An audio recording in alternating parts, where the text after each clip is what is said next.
Hello అందరికీ, అందరూ ఎలా ఉన్నారు? నేనైతే పన్నీర్ తురిమేసి అయితే పన్నీర్ బుర్జీ కర్రీ లాగా అయితే చేసినాను.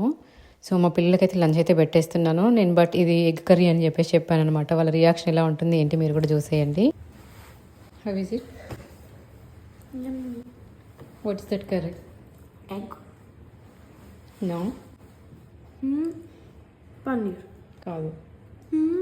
పప్పు. పప్పు. ఎస్, నేను పప్పు కర్రీ అనేసరికి అయితే మా పాప ప్లేట్లో అయితే చూస్తుంది పప్పు ఉందా అనేసి.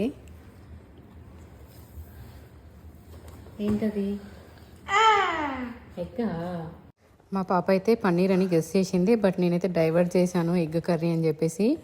ఎగ్ పప్పు అని చెప్పడము, లేకపోతే పప్పు అని చెప్పడము, లేదంటే పన్నీర్ అని చెప్పడం ఏదో ఒక రకంగా చెప్పింది. కానీ నేనైతే నో అని చెప్పాను.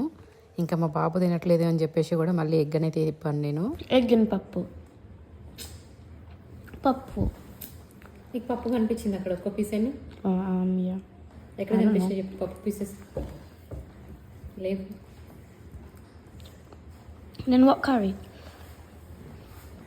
ఇదా? Paneer. That's what I said before.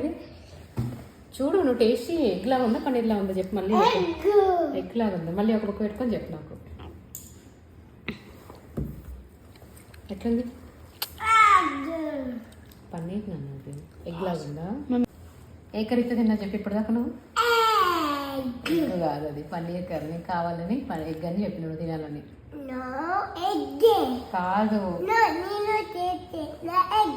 నువ్వు టేస్ట్ చేస్తే అది ఎగ్ లాగా వచ్చింది కర్రీ. ఎగ్ కాదు, కాకపోతే పన్నీరే అది. అవును, పన్నీరేనా? No mummy. ఎగ్ తినవా? ఎగ్ కాకపోతే తినవా? ఇంకోసారి తినవా? తింటావా? తినవా? తింటావు కదా. పన్నీర్ కర్రీ అది. ఇంకా మా బాబుని అయితే ఫుల్ డైవర్ట్ చేసి అయితే నేనైతే ఫుడ్ అయితే పెట్టేసినాను. ఫినిష్ అయితే అయిపోయింది.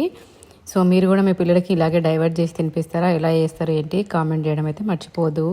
ఎవరికైనా ఈ కర్రీ రెసిపీ కావాలి అంటే నెక్స్ట్ షార్ట్లో అప్లోడ్ అయితే చేస్తాను. ట్రై చేయండి మీరు కూడా.